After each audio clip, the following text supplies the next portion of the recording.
Part 1, The Obsidian Water of Central Park North. The perimeter's psychological weight. Chloe Sinclair, a slender but intensely driven 21-year-old graduate student at Columbia University, maintained her exhausting track regimen in the hyper-urban environment of New York City. Her family's pre-war apartment, perched on the northern boundary of Central Park, near Harlem, a place blending historical elegance with shadowed, dense tree lines, offered a strange, isolated sanctuary. Her usual practice route took her along the park's perimeter, specifically near an anomaly known only to locals, a vast, unlisted body of water, possibly a decommissioned reservoir or an official overflow basin. It was sealed off by a formidable, decade-old, 12-foot chain-link fence, topped with jagged, intimidating barbed wire. Countless signs warning of extreme hazard and federal property, trespassers will be prosecuted, lined the stretch. The fact that this large geographical feature remained blank on all digital maps, Google, Apple, and even archived city surveys, was a source of constant, low-grade conspiracy talk among Chloe and her skeptical, but observant, brother, Aiden. They often referred to it as the Obsidian Lake. Chloe's running loop, a precisely measured 2-mile course winding through dense northern woods, skirting the fence line, and returning to the city grid, was usually her escape. It was on one of these late-afternoon training sessions, roughly 3 weeks ago, that the first crack appeared in her controlled reality. As she emerged from the deepest, shadiest part of the woodland trail, she felt a profound, chilling sense of being tracked. A sound, not the usual scamper of a squirrel or the fall of a branch, but a controlled, calculated rustling in the underbrush directly behind her, made the hairs on her neck stand rigid. She pushed the unnerving sensation down, attributing it to the psychological stress of her thesis deadlines, and quickened her pace home. The storm and the plea. That night, an unprecedented late summer thunderstorm descended upon Manhattan. The rain was not just heavy, it was a biblical deluge, a violent, deafening sheet of water that hammered the city's ancient architecture. Chloe, habitually sleeping with her window open to welcome the sounds of nature, was lost in the chaotic symphony of the storm. Around 3 a.m., the intense acoustic barrier of the rain was breached by a sound so delicate, yet so penetrating, that it bypassed her rational brain entirely. It began as a faint, ragged whimpering, the kind of sound that suggests profound, non-physical pain, not just sadness. She sat bolt upright, recognizing the location of the source with terrifying accuracy, directly below her third-floor window. The sound grew, resolving into a soft, yet distinctly human sobbing. Then, a voice, incredibly clear despite the drumming torrent, sliced through the noise. It was soft, strained, and unmistakably female. "Can you help me? Please. I'm so cold." Adrenaline, cold and sharp, flooded Chloe's system. Her years of athletic training took over, she didn't hesitate or freeze. She grabbed the nearest object, a heavy, brass paperweight, and sprinted out of her room, down the marble stairwell, and burst out the service door into the drenching night. The cold, violent rain immediately plastered her clothes to her skin, but she was oblivious, driven by the frantic, urgent need to assist a person in genuine distress. Her mind had processed only one thing: vulnerability. Contact and evasion. She rounded the corner to the shadowed side of the building. Huddled against the wet, brick facade, precisely beneath her window ledge, was a woman. She was clad only in a sodden, clinging white garment, possibly a nightgown or a light dress. She was huddled into a fetal position, shivering violently, her posture communicating extreme desperation and defeat. Chloe, lowering the brass paperweight only slightly, approached with utmost caution, her voice tight with concern. "I'm calling 911. Stay right there. Who are you?"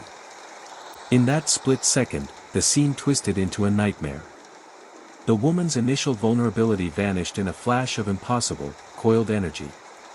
She didn't slowly rise, she exploded upwards, launching herself with startling speed and a visible ferocity straight at Chloe. The look in her eyes, wide, pale, and utterly devoid of reason or humanity, sent a paralyzing bolt of terror through the student. Chloe instinctively prepared for a physical fight, tightening her grip on the paperweight, but the contact never happened. Mid-stride, the woman executed an abrupt, impossible lateral shift, veering wildly away from Chloe. Her bare feet ate up the wet pavement with frictionless speed, and she shot into the black, rain-obscured thicket of the nearby park boundary. She disappeared into the trees with the eerie, smooth velocity of a fleeing deer, leaving only the thunder and the driving rain behind. Shaken to her core, Chloe stumbled back inside, soaking wet and profoundly unnerved. She roused her father, Arthur Davis, a former Marine.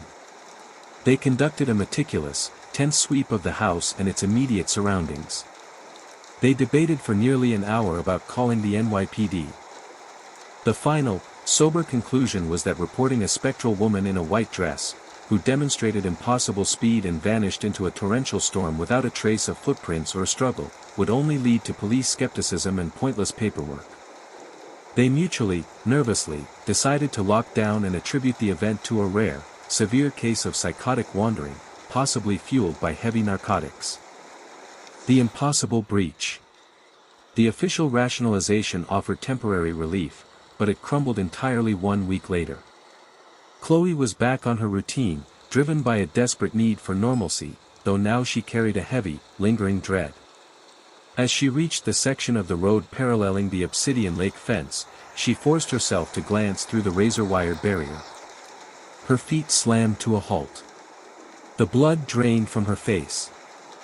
Sitting casually at the water's edge, seemingly enjoying the solitude with her bare feet dipping into the dark, murky surface, was the same woman in the same white garment. She was at least 20 feet inside the supposedly impenetrable, 12-foot, barbed wire-topped federal perimeter. The logistical impossibility of her presence was a cognitive shock. Chloe gasped, a small, involuntary sound. The woman's head snapped up. Her eyes, those same, vacant, horrifyingly intense eyes, found Chloe instantly, despite the distance and the mesh. She stood up, her movements still too fluid, too swift, and began running toward the fence line with a look of predatory delight. As she reached the barrier, she didn't try to climb or break it, she simply pressed her face and splayed fingers against the chain link, her mouth contorted into a massive, viciously joyous, silent grin. It was a look of pure, malicious recognition, acknowledging their second, chilling meeting. Chloe, terrified but fueled by a cold, desperate clarity, shrieked the only thing she could think of, "I'm calling the police. I have your photo." The word police acted like a breaking command. The woman's terrifying smile vanished. She instantly turned and, with another of her unnatural, soundless movements, dove headfirst into the opaque water. She disappeared instantly, leaving not a ripple or trace. Chloe immediately called 911, frantic, her description of a woman who could breach a federal barrier and vanish underwater likely sounding like a mental breakdown. The police conducted a thorough, but ultimately fruitless, search of the perimeter and the water's edge. Now, Chloe lives in a state of hypervigilance. She avoids the running path, but the terror has followed her home. Every night, around 3 a.m., she hears soft, deliberate scratching and shuffling noises from the courtyard below her window, not the crying of a victim, but the precise, quiet sounds of an observer, waiting patiently. Her cousin, Aidan, now theorizes with frightening conviction that the water hides a military or government containment site, and the woman is an escapee or a test subject. Chloe, unable to explain the impossible fence breach, can no longer confidently dismiss the absurd. Her once safe home now feels like a glass jar under the scrutiny of an unseen, malevolent force. Part 2, The Concrete Tomb near Area 51. Marital Ruin and Desert Sanctuary. Elias Vance, a meticulous, emotionally burned-out 54-year-old forensic accountant from Las Vegas, Nevada, finally hit the wall in his hostile, dead-end marriage. After a volcanic argument, over a misplaced insurance document, an incident that served only as a catalyst for years of resentment, he drove out, seeking absolute isolation. His destination was a remote, heavily fortified property he owned, a brutalist, windowless concrete block structure situated deep in the silent, unnerving heart of the Nevada desert, less than 50 miles from the notorious perimeter of Area 51. He had acquired the property, believed to be a decommissioned, former missile or drone testing bunker, for its sheer remoteness and solid construction, intending to convert it into a secure digital archive. The building consisted of two massive, echoing warehouse spaces on the ground floor and a small, Spartan, office-like area upstairs. As he drove the increasingly primitive, unpaved service roads, the horizon was swallowed by an impossibly fast-moving, virulent thunderstorm. He reached the bunker just as the first massive drops began to fall. Securing the heavy, triple-locked door, he retreated to the upstairs office, where he kept a battered but serviceable military cot. The deafening, metallic roar of the rain on the corrugated steel roof provided a welcome, absolute isolation, a total sound-canceling barrier that finally allowed him a semblance of peace. The invasion of silence. Elias had barely begun to drift off when a sound that was profoundly out of place, a physical violation of the building's fortress-like silence, ripped through the drumming storm. It was a sharp, brittle crash of shattering glass. His body, trained by years of nervous tension, went instantly rigid. He grabbed the old, well-maintained Winchester hunting rifle he kept locked away for security, and moved with practiced, agonizing caution. He crept down the steep metal stairs into the cavernous, pitch-black space below. He paused at the bottom, straining his ears, but the only sound was the relentless percussion of the rain. He executed a room-by-room sweep. In the deepest, largest space, he found the evidence of the intrusion. A small, high-set ventilation window, which he had securely sealed and boarded from the inside with thick plywood, had been violently compromised. A fist-sized, clean hole had been punched straight through the glass. Shards lay scattered on the concrete floor, gleaming faintly. Yet, the plywood backing was intact, and the hole was unequivocally too small for a human to pass through. There was no sign of entry, no disturbance of the heavy dust film, and all doors remained secured from the inside. Elias tried to rationalize it as a rogue projectile, perhaps a rock thrown by distant youths who had immediately fled. Driven by the meticulous nature of his work, he spent the next half-hour searching the entire structure, checking every seam, lock, and corner, finding absolutely no evidence that anything had breached the perimeter. He patched the window with an archival-quality plastic sheet and retired back upstairs, the paranoia lingering like a bad taste. The cold confirmation.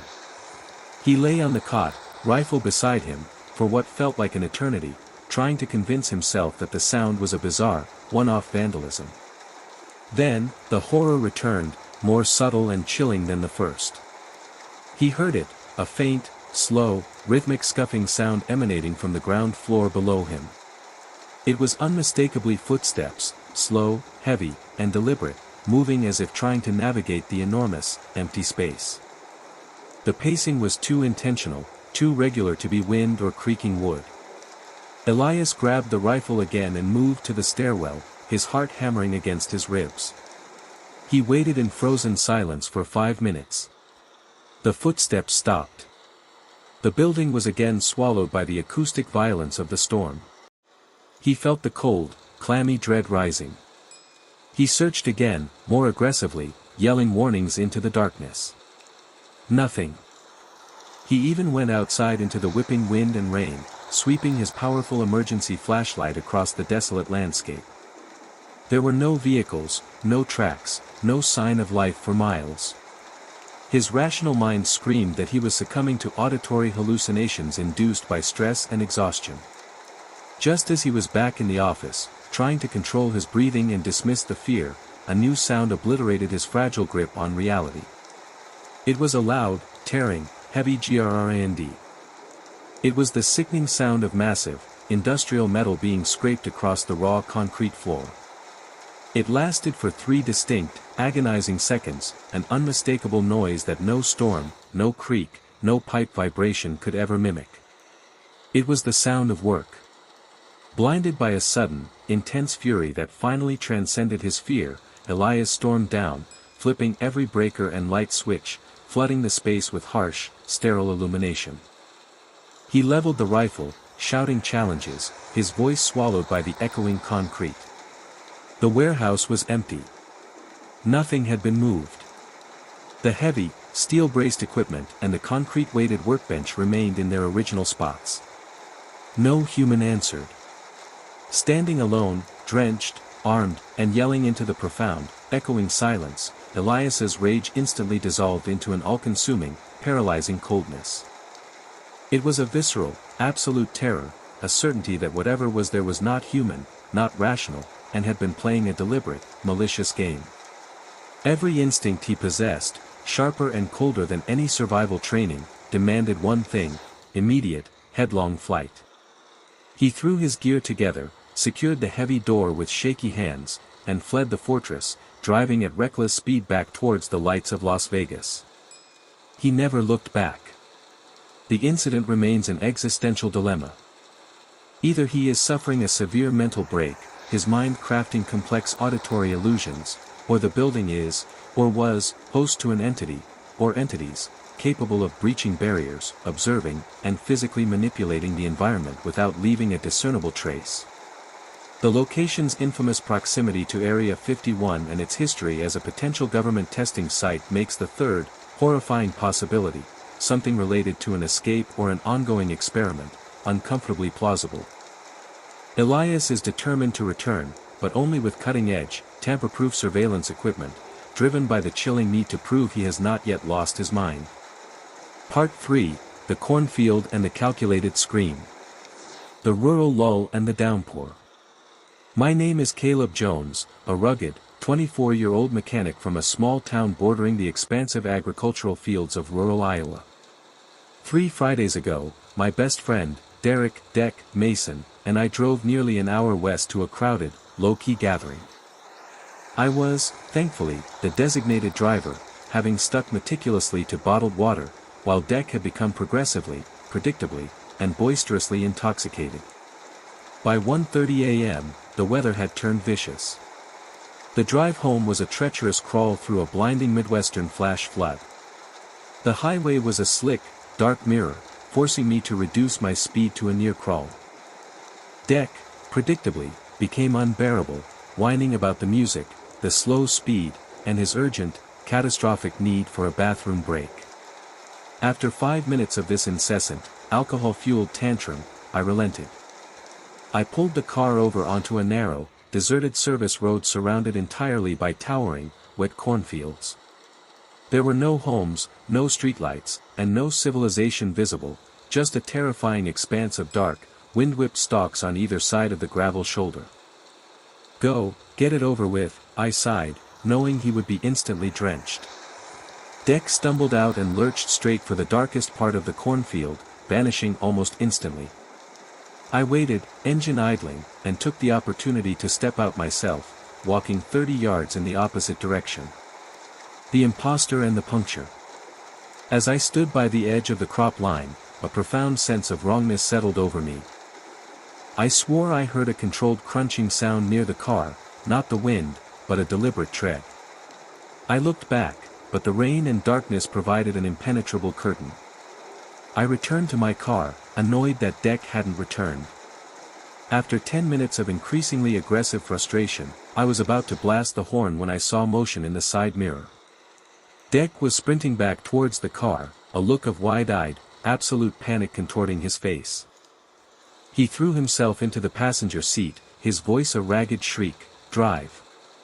Go! Now!" I peeled out instantly, pushing the car's limits on the slick road. Deck, breathless, stammered out his account. Deep in the corn, he had seen a figure, which he was certain was a man, moving strangely, looking almost like a distorted imitation of me. Thinking I was playing a prank, he followed, only to realize the figure was moving too quickly, too smoothly, and was utterly alien. When the figure turned, Deck saw enough to know he wasn't looking at a person who belonged there. He ran for his life. We drove for barely half a mile when the car shuddered violently, followed by the terrifying, rhythmic thump-thump-thump of a completely flat tire.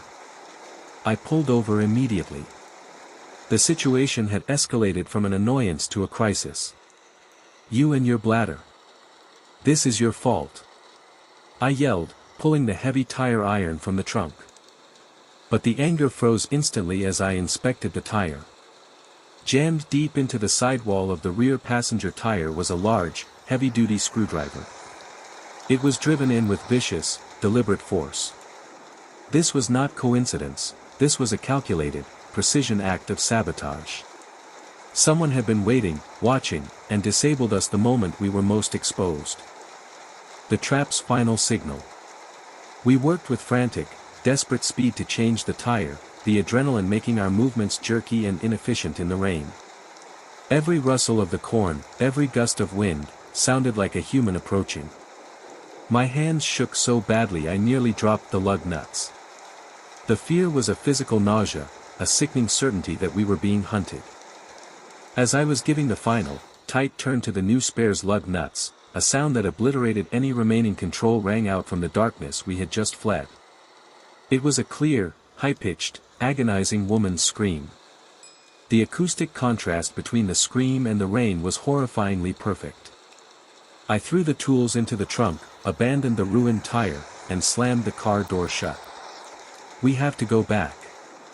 Caleb, someone needs help. Deck screamed, grabbing my arm. No. It's a trap. I roared, the realization hitting me with terrifying force. The scream is the final bait. We leave. I sped away, guilt and terror warring violently in my stomach. Deck immediately called 911, frantic, providing the only approximate coordinates he could recall. He spent the entire drive home berating me for my cowardice, convinced we had abandoned a dying person. Later, in the safety of my driveway, we dissected the scene. My chilling, logical conclusion: if the man Deck saw was attacking a woman, he would never risk puncturing our tire and drawing attention. Conversely, if a woman was in genuine distress, why scream after we had clearly driven off, when she had a perfect opportunity to run to our headlights when we first stopped? The tire puncture, the figure in the corn, and the perfectly timed scream could only be part of a single, viciously elaborate plot to lure us out of the car and into the field. It was a sophisticated, high-risk, low-reward trap, meaning the motives were likely not robbery, but something far more sinister and predatory. The next morning, the police confirmed they found no sign of a struggle, a person, or an attack in the vast, muddy field. Crucially, they also confirmed that the sabotaged tire was gone. The vanishing tire only adds to the profound horror. The entire sequence defied rational sense, leading to the only remaining, truly terrifying possibilities: either an innocent person died because of my calculated, fear-driven decision, or we were the intended prey of a highly organized, malicious group operating with terrifying, almost supernatural precision in the silent, empty fields of rural Iowa. I am left with the certainty that I saved myself from an unknown horror, but condemned someone else, or perhaps, simply foiled a meticulously planned, incomprehensible act of predation. Really scary stories, every day. Subscribe, like if you like, turn on the bell so you don't miss new videos.